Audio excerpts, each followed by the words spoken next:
પાટીદારોને પોલીસે ફટકાર્યા, મહિલાઓને બેફામ ગાળો દીધી, તેમની ગાડીઓના કાચ પણ તોડી નાખ્યા અને આ મામલો ઉઠાવ્યો છે થોડાક દિવસ પહેલા પૂર્વ મુખ્યમંત્રી નીતિન પટેલે અને તેમના આ નિવેદનને લઈને હવે ધારાસભ્ય ગોપાલ ઇટાલિયાએ ગાંધીનગરમાંથી જ એક મોટો ઘટસ્ફોટ કર્યો છે। વૈષ્ણવજન તો તેને કહીએ જે પીડ પરાઈ જાનાને રે।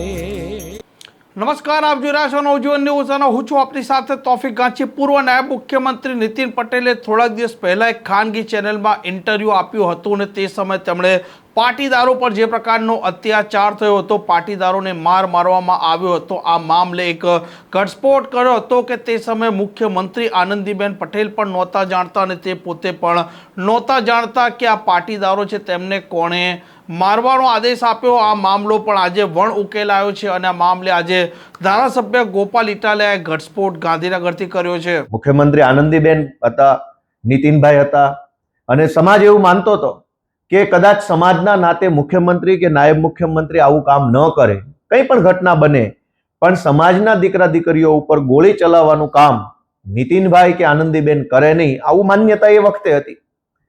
અને આજે 10 વર્ષ પછી નીતિનભાઈ પટેલે એ વાતનો ખુલાસો કર્યો છે। નીતિનભાઈ અમારા સમાજના પીઢ આગેવાન છે, અમારા સમાજના નેતા છે, એમણે અમારા સમાજને ખૂબ નેતૃત્વ પૂરું પાડ્યું છે। પહેલા તો હું એમનો આભાર માનીશ કે કંઈ વાંધો નહીં, મોડા તો મોડા, પણ સત્ય કબૂલ્યું અને સત્ય સમાજની સામે મૂક્યું, એ બદલ નીતિનભાઈ સાહેબને હું આભાર માનીશ કે સત્ય તો સત્ય છે। 10 વર્ષ વહેલા કે 10 વર્ષ મોડા લોકો સમક્ષ આવ્યું કે આ ગોળીઓ મારવાનો આદેશ દિલ્હીના જનરલ ડાયરે કરેલો। હાર્દિક પટેલ એ વખતે ખૂબ કહેતા હતા અને તમામ આંદોલનકારીઓ કહેતા હતા કે જનરલ ડાયરના ઈશારે આ ગોળીઓ મારવામાં આવી। આ જનરલ ડાયર કોણ? 10 વર્ષે હજુ પાટીદાર સમાજને અને ગુજરાતને આનો જવાબ કેમ નથી મળ્યો? નીતિનભાઈ પટેલ પાસે આજે જવાબ નથી, આનંદીબેન પટેલ પાસે જવાબ નથી કે જનરલ ડાયર કોણ, કયા જનરલ ડાયરે પટેલના દીકરા ઉપર ગોળીઓ ચલાવવાનો આદેશ આપ્યો। હું આજે આખા ગુજરાતના પટેલ સમાજને વિનંતી કરું છું કે આ જનરલ ડાયરને ઓળખો। એ વખતે મુખ્યમંત્રીને ખબર નહીં, નાયબ મુખ્યમંત્રીને ખબર નહીં, ગૃહમંત્રીને કદાચ ખબર નહીં, તો મુખ્યમંત્રીની જાણ બહાર પોલીસ ઇન્સ્પેક્ટર કે એસપી કે આઈજીની હિંમત છે ગોળીઓ ચલાવવાની? તો એનો અર્થ એમ થયો કે પટેલ સમાજના મતના આધારે બનેલી ભાજપની સરકારમાં રહેલા એક જનરલ ડાયરે પટેલો ઉપર ગોળીઓ ચલાવવાનો આદેશ આપ્યો। આ જનરલ ડાયરને સજા કોણ આપશે? આ જનરલ ડાયરને કોણ પકડશે? આ સવાલ આજે પટેલોના મનમાં છે, એક પીડા છે। મારા જેવા અનેક યુવાનો આજે જે ભાજપ સામે લડે છે એના મનમાં એક ઊંડી આઘાતની લાગણી છે। અમને હજુ દુઃખ થાય છે કે ક્યારે ન્યાય મળશે, ક્યારે જનરલ ડાયરને અમે તે સજા કરાવીશું। આજે અનેક યુવાનો એ પોતે એક મનની અંદર એક આક્રોશ લઈને ફરે છે અને જો સમાજની માંગણી વ્યાજબી હતી, સમાજનો મુદ્દો વ્યાજબી હતો, તો સરકારે એ વાત માનવી તો પડી જ, પણ પાટીદાર અનામત આંદોલનનો હાથો બનાવી, ઉપયોગ કરી, એની અંદર ષડયંત્રો કરી કોઈ જનરલ ડાયરે એ વખતની સરકાર ઉથલાવવાનું કામ કર્યું હોય એવું મારું માનવું છે।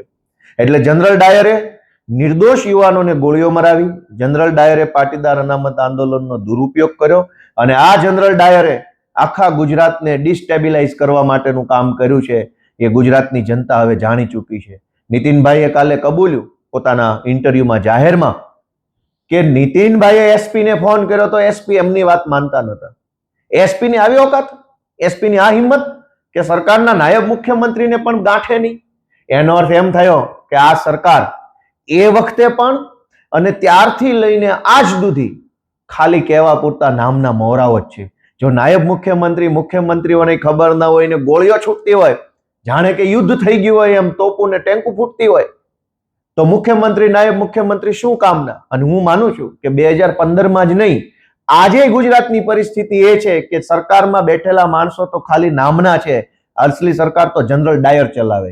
આ જનરલ ડાયર આજે પણ ગુજરાતની સરકારમાં હસ્તક્ષેપ કરે છે। ગુજરાતના ટ્રાન્સફર, પોસ્ટિંગ, મોટા મોટા નિર્ણયો, પ્રોજેક્ટની વાતો, બધી બાબતોની અંદર જનરલ ડાયર ઇન્ટરફિયર કરે છે। એટલે આ જનરલ ડાયરને ગુજરાતની સૌ જનતા ઓળખે, પાટીદાર સમાજ ઓળખે અને પાટીદાર અનામત આંદોલન સમિતિ સાથે જોડાયેલા સૌ યુવાનો આ જનરલ ડાયરને ઓળખે એવી હું તો વિનંતી કરું છું. આજે પણ અમારા બધાના મનમાંથી જે યુવાનો પાટીદાર અનામત આંદોલન સાથે જોડાયા હતા એ યુવાનોના મનમાંથી આજે પણ એ વાતનું દુઃખ ઓછું નથી થયું. હું તો ત્યાં સુધી માનું છું કે ભાજપમાં જોડાયેલા લોકોના મનમાં પણ કદાચ જનરલ ડાયરને એક વખત સજા કરાવવાનો સહેજ અંદર મનમાં ખ્યાલ હોઈ શકે. અંતે તો બધા સમાજના માણસો છે, સમાજ માટે લડ્યા છે, કામ કર્યું છે. કોઈ મજબૂરીમાં કોઈ સંજોગોમાં જનરલ ડાયરના ચરણે થવું પડ્યું, પણ આ જનરલ ડાયર ખૂની હિંસક માણસ, ગોળીઓ કરાવનારા માણસને સજા અપાવવા માટે અમે બધા હજુ બેઠા છીએ. અમને પૂરો વિશ્વાસ છે કે ઈશ્વર અમને શક્તિ આપશે, અમારો સમાજ અમને એક વખત સાથ આપશે અને જેણે ગોળીઓ મારી છે એ જનરલ ડાયરને જીવતે જીવ એક વખત અમે સજા અપાવવાનું કામ કરશું. જનરલ ડાયરને આખું ગુજરાત ઓળખે છે. હાર્દિક પટેલે પોતે જ પોતાના શબ્દોથી કીધેલું છે ભાજપના ધારાસભ્ય જનરલ ડાયર કોણ છે. હાર્દિક પટેલ જ્યારે ભાજપમાં નહોતા ત્યારે એને સ્પષ્ટ નામ જો કીધું છે કે જનરલ ડાયર કોણ છે. એ પોતે ઓળખે છે. આજે એ જનરલ ડાયરની સાથે છે એ વાત અલગ છે, પણ જનરલ ડાયર જેને ગોળીઓ મરાવી છે એને આખું ગુજરાત ઓળખે છે. અમે એને હાર્દિક ક્યાં અલગ હતા આંદોલનમાં? વાત તો ત્યારની છે. જનરલ ડાયર આજે છે અહીંયા ગુજરાતમાં જ છે. સારા માણસોના નામ લેવાના હોય, જનરલ ડાયરોના નામ ના લેવાના હોય. જે દિવસે અમારી સરકાર બની ત્યારે ખુલ્લેઆમ સજા કરશું ત્યારે તમે જોશો કે આ જનરલ ડાયર હતો. કોઈ સત્તામાં એવડી મોટી તાકાત નથી કે લોકોને અન્યાય કરી શકે. ક્ષણિક ઘડીક થોડોક સમય માટે આજ એનો સમય છે, એને ગોળીઓ મારી. કાલ અમારી સરકાર આવશે, જનરલ ડાયરને બતાવશું કે સત્તામાં તાકાત નથી, તાકાત જનતામાં છે. જનતા અમને આશીર્વાદ આપશે, અમારો સમાજ, અમારો પટેલ સમાજ અમને આશીર્વાદ આપે તે દિવસે જનરલ ડાયરને અમે સીધો કરશું. માઇન્ડલી તમે ઓબ્ઝર્વ કરો તો એ પાટીદાર સમાજને એક રીતે ઉશ્કેરવાનો પ્રયત્ન 10 વર્ષ પછી ફરી એક વખત કરવામાં આવી રહ્યો હોય એવું માઇન્ડલી ઓબ્ઝર્વેશન લાગે છે. એના પછી તમારું આ પ્રકારનું નિવેદન છે, એટલે તમે અને નિતિનભાઈ બંને એક સાથે ઉશ્કેરવાનો પ્રયત્ન કરો છો સમાજને કે શું? સમાજ ભણેલ ગણેલ છે, સમાજ બુદ્ધિશાળી છે, સમાજ ચિંતન મનન કરતો સમાજ છે. એટલે કઈ હું કહું ને ઉશ્કેરાઈ જાય એવો સમાજ નથી. ગુજરાતનું નેતૃત્વ કરનારો પીઠ મોભી સમાજ અમારો સમાજ છે. હું કઈ બે શબ્દો બોલું ને આખો સમાજ ઉશ્કેરાઈ જાય એનો અર્થ એ છે કે સમાજની વિચારવાની ક્ષમતા ઉપર પ્રશ્ન ઉભો કરો છો. સમાજ ખૂબ સંયમી છે. સમાજે ગુજરાત આખાનું વર્ષોથી નેતૃત્વ કર્યું છે. ગુજરાતને ઘડવાનું, ગુજરાતને આગળ લઈ જવાનું, ગુજરાતની એક એક વ્યવસ્થાના પાયામાં પટેલ સમાજનું યોગદાન છે. આવો પીઠ મોભી અને સંયમી સમાજ મારા 4 શબ્દોથી કે નીતિનભાઈના 4 શબ્દોથી ઉશ્કેરાઈ જાય એવું કઈ બને નહીં. વાત એમ છે કે સત્ય બહાર આવ્યું છે. જે મુદ્દો હાર્દિક પટેલ, અલ્પેશ કથિરિયા, ગોપાલભાઈ ઇટાલિયા, વરુણ પટેલ આ લોકો 2015માં કહી રહ્યા હતા કે જનરલ ડાયરે ગોળીઓ મરાવી છે, જનરલ ડાયરના ઈશારે હિંસા થઈ છે, જનરલ ડાયરે સરકાર ઉથલાવવા માટે આ ષડયંત્ર કર્યું છે, એવું અમે 10 વર્ષ પહેલા કહેતા હતા. જે વાત 10 વર્ષ પહેલા અમે કીધી એ વાત 10 વર્ષ પછી ઈ વખતના નાયબ મુખ્યમંત્રી નીતિનભાઈએ કીધી છે. તો હું એમ માનું છું કે આ સત્ય બહાર લાવવાની બાબત બની છે અને સમાજની નજર સામે હવે બધી ઘટના આવી ચૂકી છે. શું આજે પણ હાર્દિક પટેલ અને ગોપાલ ઇટાલિયા એક છે? સમાજના નાતે તો એક જ રહેવાના છે. કોઈ પણ માણસ હોય, જ્ઞાતિથી મોટો કોણ છે? સમાજથી મોટું તો કોઈ બનવાનું નથી. ધારાસભ્ય બની જાય કે મંત્રી બને શું ફરક પડે?